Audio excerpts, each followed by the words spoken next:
সুপ্রিয় বন্ধুরা, আসসালামু আলাইকুম। আফলাতুন নাহার্স কিচেন ইউটিউব চ্যানেল থেকে আপনাদেরকে অনেক অনেক শুভেচ্ছা এবং স্বাগত জানাচ্ছি। শেফস টিপসের নতুন ভিডিও নিয়ে চলে এসেছি। আজ যে বিষয় নিয়ে আপনাদের সাথে আলাপ করব সেটা হচ্ছে কালিনারি বুক রিভিউ। বাংলাদেশের কালিনারি শিল্প এখন অনেক বর্ধিষ্ণু। অনেক অনেক মানুষ এই শিল্পের সঙ্গে জড়িত এখন। অন্যান্য বিভাগের মতো এই সেক্টরেও এখন ব্যবহারিক, একাডেমিক এবং তাত্ত্বিক দিক রয়েছে। কেউ কাজ করছে কিচেনে, কেউ করছে শিক্ষকতা, আবার কেউ আছে থিওরি ও লেখালেখি নিয়ে। বিশ্বে কালিনারি বিষয়ক শত শত বই প্রকাশ হয়েছে। চিত্রকলার মতো রান্নাবান্নার বইও বেশ দৃষ্টিনন্দন। মাল্টিকালার রেসিপি বুকে শয়লা বড় বড় লাইব্রেরি। তবে এর বেশ কিছু আবার তাত্ত্বিক। আমার সংগ্রহেও আছে দেশ বিদেশের অনেক অনেক রান্নার বই। তবে আজ আমি একটি একাডেমিক প্রকাশনা নিয়ে কথা বলবো। বইটির নাম থিওরি অব কুকারি। লিখেছেন পারভিন্দর এস বালি। বইটি প্রকাশ করেছে Oxford higher education India. Magazine সাইজের এই বইটি 232 পৃষ্ঠার। কন্টেন্টগুলোই একটু চোখ বুলিয়ে নিই। Introduction to cookery, organizational structure and layout of kitchen, basic menu planning, aims and objectives of cooking food, use of vegetables and fruits in cookery, stock, sauces and gravies, soups and salads, meat, fish and egg cookery, methods of cooking. এরপর আছে appendix, index এবং লেখক পরিচিতি। সূচিপত্র দেখে নিশ্চয়ই বুঝতে পেরেছেন বইটি কেন একটি গুরুত্বপূর্ণ প্রকাশনা। এই সূচিটি সংক্ষেপিত। প্রতিটি টপিক ডিটেল করা হয়েছে ধারাবাহিকভাবে। যেমন ইন্ট্রোডাকশন অব কুকারিতে আছে 37টি উপশ্রেণী। একইভাবে প্রত্যেকটি টপিকের সাথে রয়েছে অনেক অনেক উপশ্রেণী। ছোট ছোট বর্ণনার সাথে প্রয়োজনীয় স্কেচ এঁকে কিংবা ইমেজ দিয়ে বিষয়কে ব্যাখ্যা করা হয়েছে।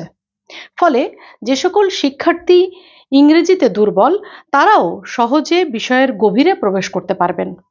উদাহরণস্বরূপ কাটস অফ ভেজিটেবলস চ্যাপ্টারের কথা বলতে পারি। বইয়ের 94, 95, 96 পৃষ্ঠায় সবজির নানাবিধ কাটিংয়ের সাথে ইমেজ যুক্ত করে দেখানো হয়েছে।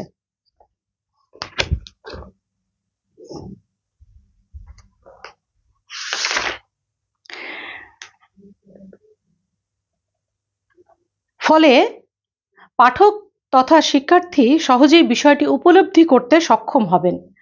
বুঝতে পারবেন কোনটি জুলিয়ান কাট, কোনটি পেয়ারিং বা কোনটি ব্রুনয়েস কাট। ভেজিটেবল কাটিং এর যে কত কত পদ্ধতি ও স্টাইল আছে তা এই বইটি পড়লে জানা যাবে। আমরা সকলেই জানি যে রান্নার নানাবিধ প্রকারভেদ আছে। কুকিং মেথডের অন্যতম কয়েকটি হলো frying, grilling, broiling, boiling, steaming, braising, steaming, stewing এবং রোস্টিং। এছাড়াও আরও অনেক অনেক কুকিং মেথড আছে। পারভিন্দর এস বালি প্রতিটি বিষয়কে চমৎকারভাবে বিশ্লেষণ করেছেন। ল্যাম্ব এবং বিফ কাটিং প্রসেস নিয়েও তিনি আলোচনা করেছেন। এই দুই পশুর মাংসের চাহিদা সারা বিশ্বে প্রবল। তিনি তার বইয়ে প্রতিটি অংশে চিহ্নিত করে দেখিয়েছেন যা শিক্ষার্থীর জন্য অনেক কাজে আসবে। সুপ্রিয় বন্ধুরা, আমি ব্যক্তিগতভাবে রান্না বিষয়ক গ্রন্থ সংগ্রহ করি এবং পাঠ করি। পরের কোনো এপিসোডে অন্য কোনো বই নিয়ে আলোচনা করব। আজকে থিওরি অফ কুকারি এই গুরুত্বপূর্ণ বইটি আমি আপনাদের সামনে তুলে ধরলাম, যাতে আপনাদের যদি সংগ্রহ এটা থাকে তাহলে আপনাদের জন্য, যারা কালিনারি সেক্টরে কাজ করছেন, হোটেল রেস্টুরেন্টে কাজ করছেন, প্রত্যেকের জন্য এই বইটি অত্যন্ত গুরুত্বপূর্ণ। Many many thanks and best wishes to the author and publisher. Hope you will love to collect this book. Feel free to contact me for the book. আজ এ পর্যন্তই। অন্য কোনো এপিসোডে অন্য কোনো বিষয় নিয়ে, অন্য কোনো শেফস টিপস নিয়ে আপনাদের সামনে চলে আসব। আর আপনারা যারা আফলাতুন নাহার্স কিচেনের ইউটিউব চ্যানেল সাবস্ক্রাইব করে শেফস টিপস এবং অন্যান্য রান্না বিষয়ক ভিডিওগুলো দেখেন, তাদের জন্য আমার অসংখ্য কৃতজ্ঞতা।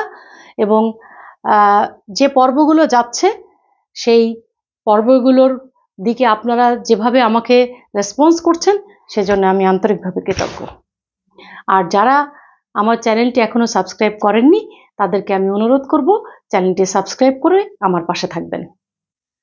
আমি অপেক্ষায় রইলাম আপনাদের যে কোনো কমেন্টসের। সে পর্যন্ত স্টে ব্লেসড, ইট হেলদি।